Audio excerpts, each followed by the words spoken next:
This is an RNZ podcast. Hello and welcome to this episode of Your Money with me, Mary Holm.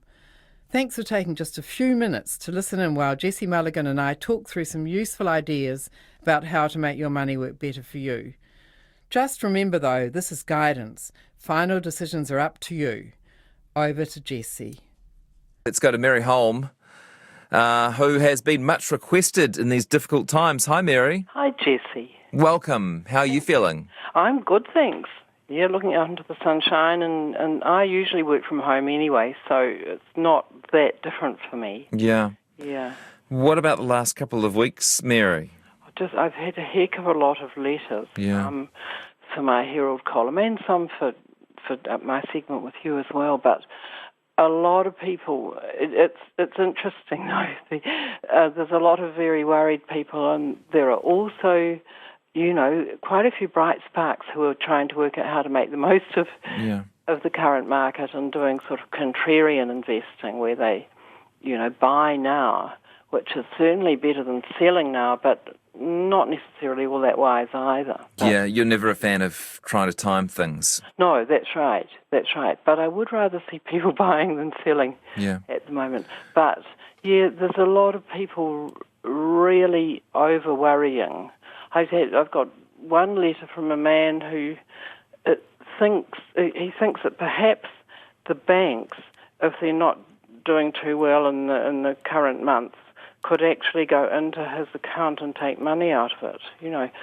That's the level of worry and fear for some people, which is really distressing because there's no way that could ever happen. Yeah. It's a time where rumours and fears and conspiracy theories tend to prosper, isn't it? Yes, it's really awful, and so I'm sort of I've been agonising a bit about trying to answer as many as I can in my Herald column, and that's actually what drew me to start thinking about some basic rules about KiwiSaver, and that led to what I've decided to put together is how to sort of get a warrant of fitness for your KiwiSaver. And it's partly about what people in KiwiSaver or in any other managed fund, for that matter, what they could be doing or should and should not be doing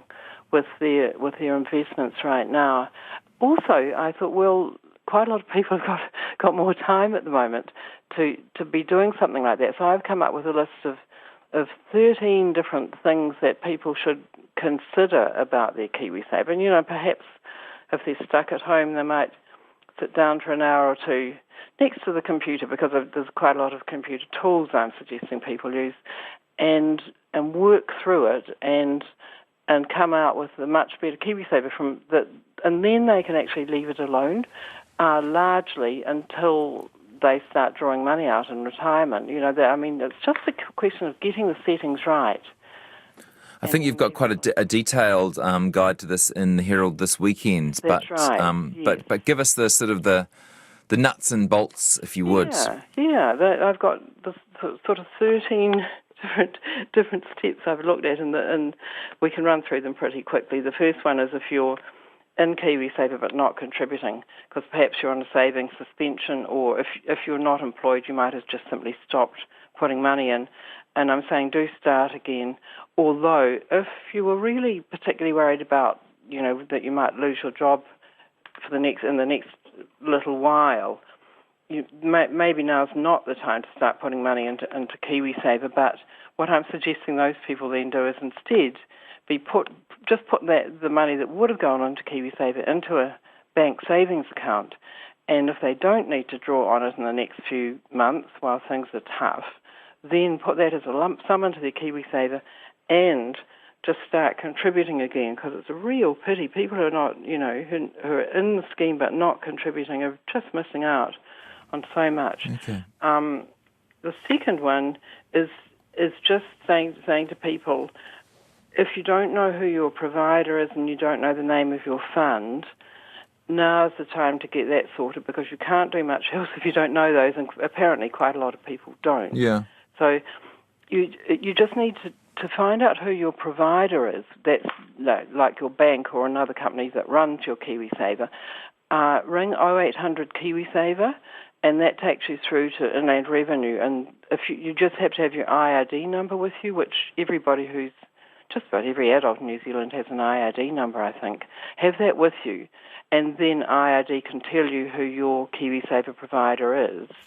And then if you don't know what's the name of your particular fund, have a look at any information your provider's sent you, or phone them or email them and say, hey, I'm Bill Bloggs, can you tell me what fund I'm in? And they should be able to tell you. And then once you're armed with that information, you've got the name of your fund, then you can go online, and I make a lot of use of the KiwiSaver Fund Finder, which is on sorted.org.nz. Yeah. You can find out on that website how risky your particular fund is. There's a place where you check your current fund, and then you can find out how risky your fund is, and you can also then find out whether that risk is the right level for you. A lot of people are in a fund that's not risky enough for them or too risky for them.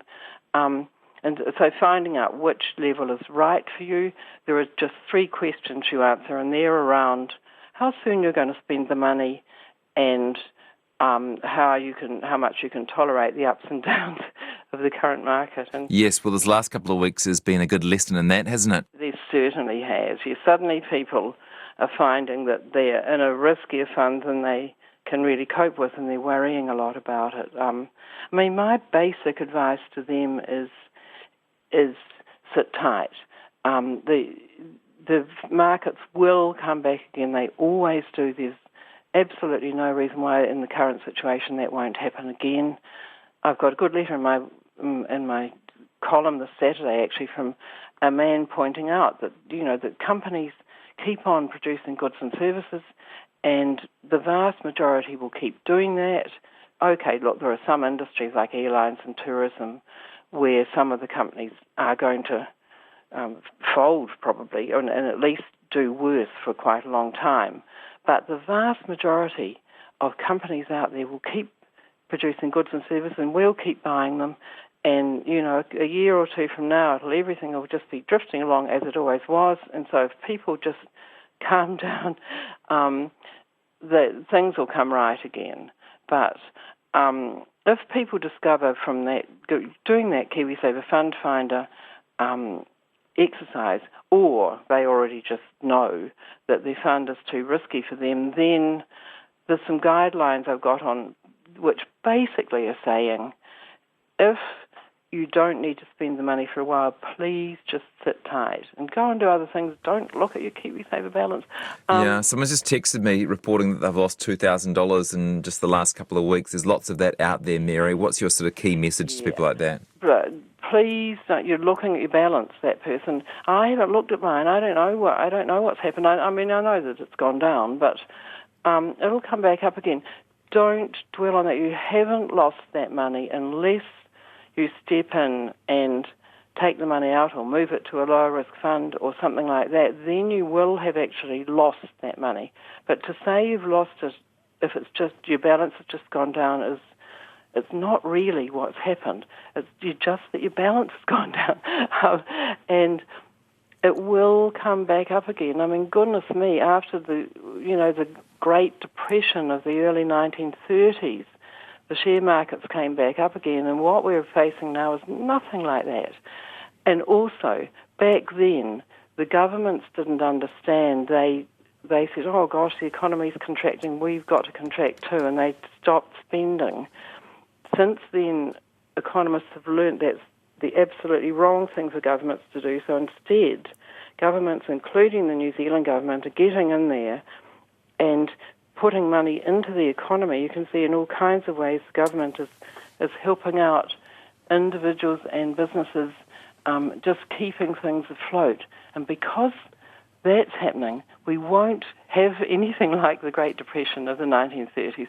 And so the share markets will come back much faster than they did then. It won't be years. I've got letters from people saying I'm in my 70s, and that my KiwiSaver provider's telling me to just hang in there and it'll come right, but I haven't got time because I'm in my 70s. It's as if they think it's going to take 10 or 20 years or something. It's not. I promise. It won't. I don't know quite how long it will take, but actually this week, the New Zealand and world share markets, through the week, I think they're higher than they were at the beginning of the week. The last time I looked, which was this morning, I think, in both cases they were, they're sort of inching back up. I'm not saying that means they're going to keep going back up. It might, or they might not. But we're not in for an unmitigated plunge that will not, that won't come back up again. That is not what's happening. Okay. So, time for one final point, Mary? Yes, because we're running short of time, aren't we? So, yes, you might want to have a look. I'll also put this list on my website, maryholm.com, from Sunday on, a list of the things to do. But basically, it also tells you what to do if your fund is actually not risky enough for you, how to check whether you're paying too much in fees, what to do if you want an ethical investment. Those are the main messages, but now's just a really good time for people to take a deep breath, let their KiwiSavers sit there and be, but trim it around the edges, get it right so that when the market comes back up again, they're in there doing the best they can. Thanks, Mary. Really appreciate you being available for us, and I'm sure loads more questions will come in before our next chat in a couple of weeks' time. Indeed. Thank you. Sure. Bye. Bye. Mary Holm, personal finance expert, with some thoughts on weathering the storm.